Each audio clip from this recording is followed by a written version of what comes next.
नमस्कार, कैसे हो आप लोग। डियर स्टूडेंट्स, आप सबका स्वागत है शिक्षालय एग्जाम एकेडमी में। बच्चों, मेरे पीछे आप बोर्ड पे एक स्लाइड देख पा रहे होंगे वोकैब का, और आपको आज से पहले दो क्लास आपको मिल चुका है वोकैब का। जी, मैं वोकैब की बात कर रहा हूं, वही वोकैब जो आपको काफी परेशान करते हैं इंग्लिश की लैंग्वेज को समझने में। बच्चों, अगर आपको इंग्लिश समझ में नहीं आती, उसके पीछे वोकैब का भी बहुत बड़ा हाथ होता है। और आप लोग मेहनती ऐसा नहीं है, ऐसा मैं नहीं कह सकता हूं, आप लोग बहुत मेहनत करते हो, फिर भी आप रट लेते हो, इतनी जबरदस्त तरीके से रटते हो कि वर्ड को ज्यादा दिन रख ही नहीं पाते हो अपने पास और बोल भी जाते हो। तो आज से मेरे साथ जुड़ जाइए। अगर फर्स्ट व्यूअर है हमारे, फर्स्ट जो आज पहली बार मेरा क्लास देख रहे हैं, ठीक है, वो हमारे वीडियो को देखिए पहले अच्छा से। अगर मेरी क्लास समझ में आएंगे तो चैनल को लाइक, सब्सक्राइब, शेयर सब कीजिएगा अपने दोस्तों के साथ, और कल से कंटिन्यू मेरे साथ आज से बने रह जाइए। जो पहले से देखते आ रहे हैं उनको बहुत बहुत धन्यवाद। बच्चों, आगे भी बनते रहिए और मेरे साथ बने रहिए। मैं आपको पुनः मैं वादा करता हूं आपको कि वर्ड की प्रॉब्लम में सट आउट कर दूंगा। अभी ऐसे याद कराने के सिनोनिम्स के तौर पर लेकर के आ रहा हूं स्लाइड, और बहुत जल्द मैं idioms, phrase, synonyms, antonyms, one word substitution, सारा सेक्शन अलग अलग प्रतिदिन हर एक सेक्शन का एक एक वीडियो क्लिप लेके आऊंगा और प्रतिदिन आपसे याद करवाऊंगा। तो अभी मैं सिनोनिम्स के तौर पर लेकर के आया हूं 11 रोज भी वर्ड याद करवाऊंगा। 11 वर्ड्स माय डियर, 11 वर्ड्स प्रतिदिन मैं आपसे याद कराता चलूंगा। ज्यादा एक ही दिन में पढ़ लेंगे तो जल्दी याद हो जाएगी, ऐसी बात नहीं। आपके पास पर्याप्त समय, घबराने की जरूरत नहीं है। घबराहट होते हैं से 4 साल भी आपको 400 साल नजर आएगा, 4 दिन भी 400 साल नजर आएगा। लेकिन अगर घबराहट अगर अंदर नहीं है तो आप सही समय पर सही तरीके से रेडी कर लेंगे। ठीक है, तो चलिए मेरे साथ बने रहिए आप, और जैसे जैसे मैं बोलता हूं वैसे वैसे मेरे साथ गुनगुनाए कीजिए। मैं उम्मीद करता हूं कि आपको याद हो जाएगी, क्योंकि मैंने भी याद किया इसी तरीके से और आपको भी याद करा दूंगा। डियर स्टूडेंट्स, फर्स्ट वर्ड है, अगर आप देख पा रहे हैं मुझे, फर्स्ट वर्ड है डियर स्टूडेंट कैवल। मतलब होता है अनावश्यक रूप से शिकायत करना। कैवल अनावश्यक रूप से शिकायत करना।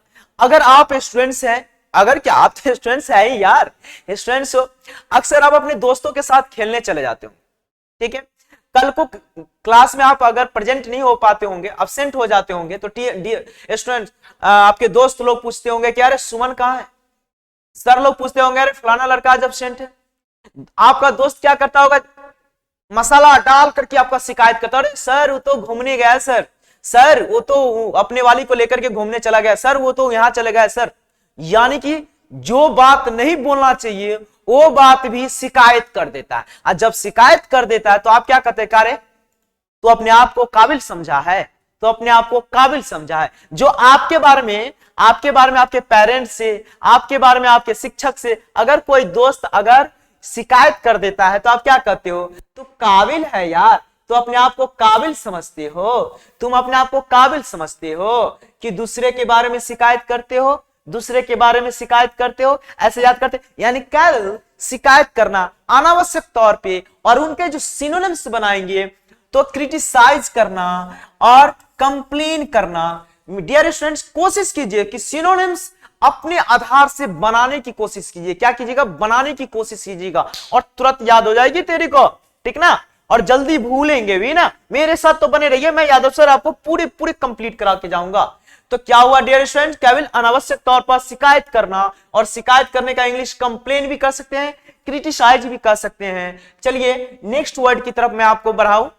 नेक्स्ट वर्ड है मेरे बच्चों स्कैम्पर। क्या है जरा देखिए, यहां पे स्कैम्पर दिख रहा है आपको बड़े लेटर में, स्कैम्पर। अरे ये तो बड़ी झकास वाली वर्ड है जी, बहुत ही झकास वाली वर्ड है। जरा देखो तो स्कैम्पर, स्कैम करके पर मतलब भाग गया, स्कैम करके भाग गया, भाग जाना। यानी अक्सर देखते रहते हैं, आपको कहता होगा अरे इतना रुपया दो मैं तुझे नौकरी दिला दूंगा, इतना रुपया दो मैं तुझे नौकरी दिला दूंगा, इतना रुपया दो ये कर्म कर दूंगा, ये काम कर दूंगा। अक्सर देखते हैं नेता लोग आपसे कुछ और कुछ पूछ देते हैं, कहते हैं कि हम आपको नौकरी देंगे, ये देंगे, वो देंगे, और कह करके भाग जा अपना बैग भर करके। उसी को कहते हैं अरे नेताजी स्कैम करके भाग गया। स्कैम, यही वर्ड को यहां पर समझ लीजिए, स्कैम करके भाग गया, मतलब कि रन अवे हो गया। क्या हो गया? रन अवे हो गया, स्कैम करके भाग गया। स्कैम पर स्कैम करके भाग जाना, यानी भाग जाना, इसका मतलब क्या होता है? भाग जाना। याद हो गया मेरे स्टूडेंट्स? आगे देख तो नेक्स्ट वर्ड है आपका, नेक्स्ट वर्ड की तरफ देखेंगे आप, अंडरकट। क्या है बुबू? अंडरकट। कितनी अच्छे वर्ड हैं।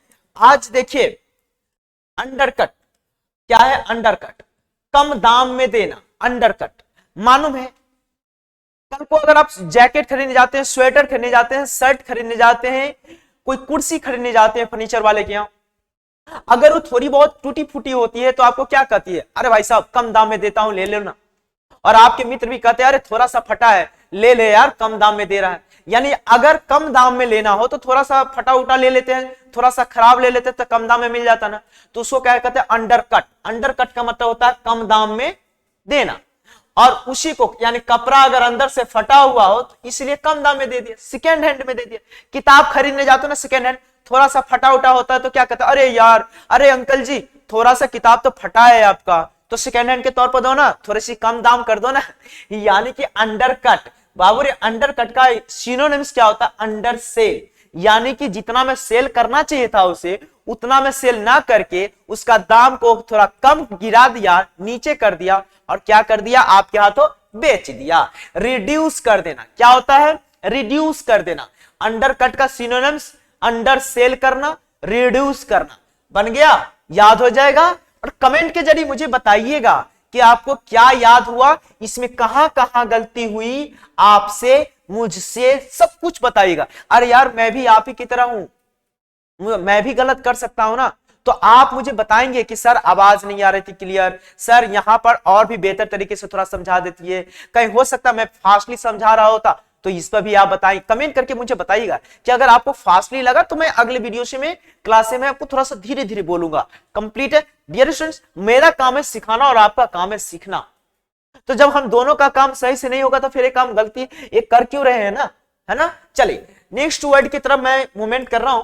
नेक्स्ट वर्ड है वो है आउटरेज। आउटरेज का मतलब होता है उपद्रव मनाना। जैसे अभी यूपी में चुनाव है, अक्सर देखिएगा नेता लोग उपद्रव मचा देता, आउटरीच करवा देता है, हिंदू मुस्लिम करके भाई भाई में लड़ा देता है, और एक दूसरे को युवा लोग को क्या कहता है? अरे तुम्हारा आरक्षण वो खा रहा है, तुम्हारा सीट वो खा रहा है, तुम्हारा सीट वो खा रहा है, तुमको उसके वजह से नौकरी नहीं हुआ, तुमको उसके वजह से नौकरी नहीं हुआ। तो इस तरीके से हम सब भाई आपस में लड़ लेते हैं और नेताजी सब एकदम मजा लेते रहते हैं, हम लोग उपद्रव बनाने लगते हैं। क्या करते हैं? नहीं देखते लड़का लोग सीट नोचने लगता है, गाड़ी बस में आग लगाने लगता है, उसी को कहते हैं उपद्रव मचाना, आउटरेज होना। क्या करना? आउटरेज। वह रोज रोज आउट होता है तो उपद्रव मचाने लगता है। क्रिकेट खेलते हो आप, क्रिकेट खेलते होगा तो वहां पर देखते होंगे कोई आउट हो जाता हो तो बेईमानी करने लगता है, विकेट विकेट उखाड़ करके हल्ला चिल्ला करना, झगड़ा झंझट करने लगता है ना, तो उसे कहते हैं आउटरेज, उपद्रव मचाना। इसको आप एट्रोसिटी भी कह सकते हो, एवल भी कह सकते हो। एट्रोसिटी क्या कह सकते हो बाबू? एट्रोसिटी। याद हो गया मेरे साथ? चलिए धन्यवाद। इसी तरीके से पढ़ते चलिए। नेक्स्ट वर्ड है मेरे भाई, नेक्स्ट वर्ड है बहुत ही अच्छी वर्ड है, नेक्स्ट वर्ड है एंटीसीडेंट। क्या है वर्ड? एंटीसीडेंट। अरे आंटी जी एक्सीडेंट कर गई, पूर्ववर्ती। एंटीसीडेंट मतलब क्या होता है? पूर्ववर्ती। क्या होता है बाबू? पूर्ववर्ती। लाइक देखिए ये लिंक है बाबू, क्या है ये? लिंक है। ये लिंक से याद कराने का एक रास्ता है मेरा। आंटी का एक्सीडेंट पूर्ववर्ती समय में हो गया, यानी आंटी जी का एक्सीडेंट बहुत समय पहले हो गया, और मुझे पता भी है एंटीसीडेंट, आंटी जी का एक्सीडेंट बहुत समय पहले हुआ, यानी पूर्ववर्ती में हुआ। इसको पीरियड भी कह सकते हैं, फॉर्मर भी कह सकते हैं। क्या कहते हैं? ये याद रखिएगा, अगर पूछेगा तो ये वर्ड आपको देगा, फॉर्मर। क्या याद रखिएगा बाबू? फॉर्मर याद रखिएगा। कंप्लीट? कोई दिक्कत? एंटीसीडेंट का मतलब क्या होता है? पूर्ववर्ती होता है। और सिनोनिम्स के तौर पर क्या याद रखेंगे उसको? उनको रखेंगे क्या? यहां देखे बोल रहे लिंगर। क्या है बाबू? लिंगर। लिंगर मतलब होता है देर करना। लिंगर मतलब क्या होता है? देर करना।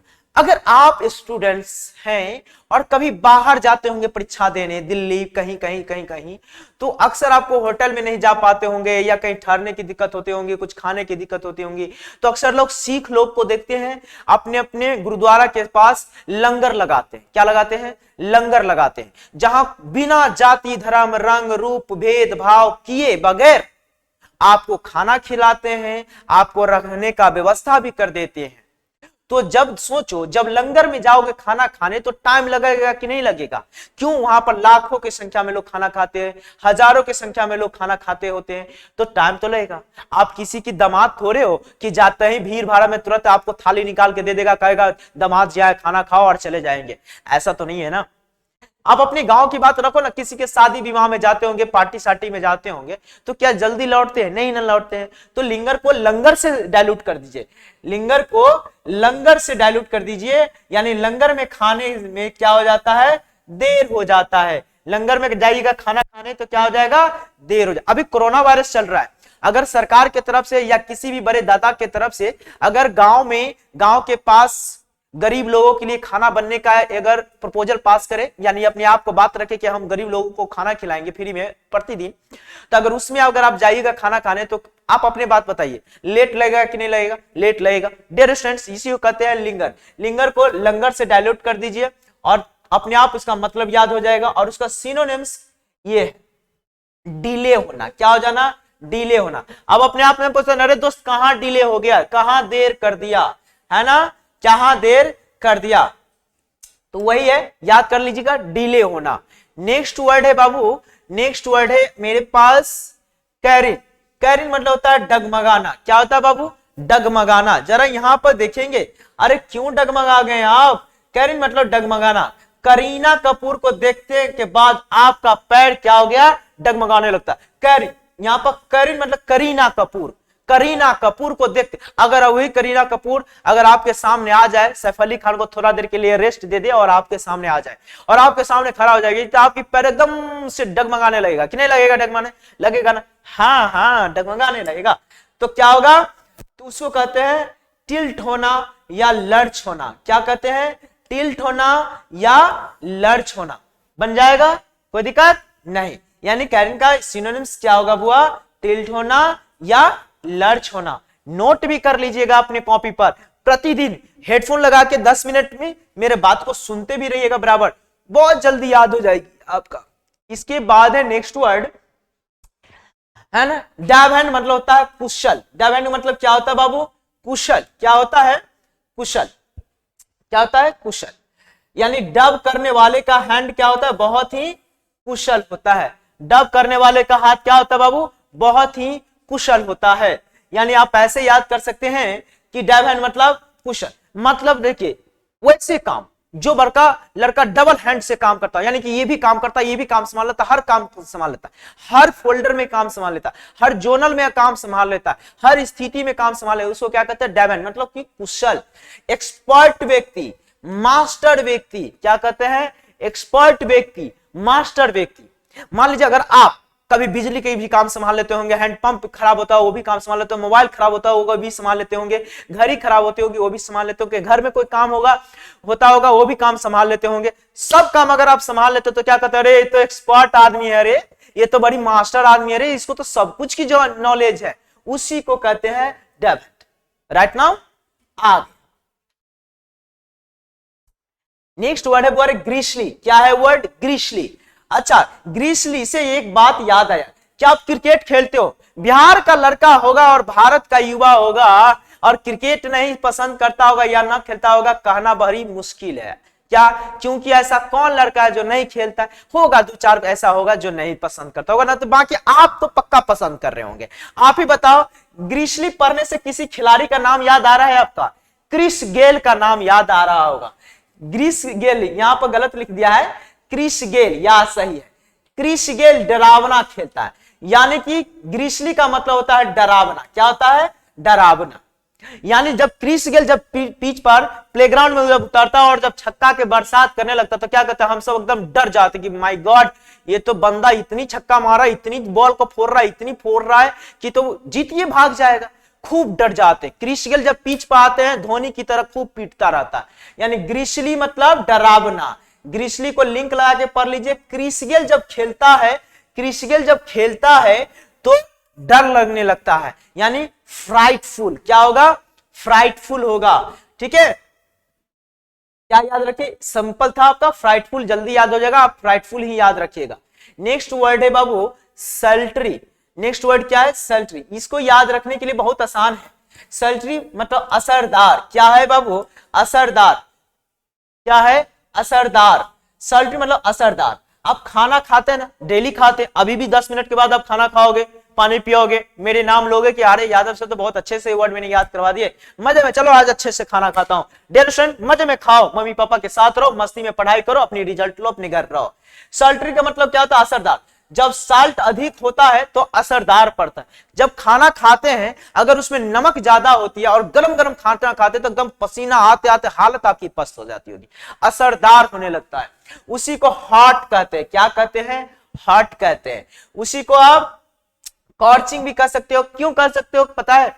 जब आप खाना खाते हैं, एक तो नमकीन ज्यादा रहता है, नमक ज्यादा रहता है सब्जी में, और ऊपर से गर्मी रहती है क्योंकि खाना गर्म रहता है, तो एकदम देह हाथ यार कितनी गर्म है यार, कितनी गर्म है यार कहते रहते ना, उसी को कहते हैं सल्ट्री, असरदार। राइट नाउ याद हो गया?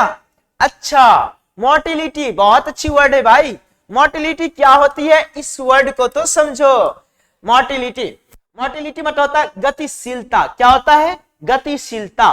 और लिंक जब लगाइएगा तो मोती लड़की, मोती लिख लिया, बड़े मोटी, मोटकी भैंसी नियन जो मोटी रहती है, एकदम पसौड़ के चलती रहती है सन बकलोरिया, उसको कहते हैं मोटी लड़की की गतिशीलता क्या होती है? बुआरे कम होती है। अगर आप पतले हैं, मेरे जैसे अगर पतले चितले आदमी हैं तो बहुत फास्टली चल जाते होंगे, और अगर मोटे पसरे व्यक्ति होगा, उस व्यक्ति को कहो कि चलोगे जल्दी दौड़ दौड़ के चलो, क्या उस दौड़ पाएंगे?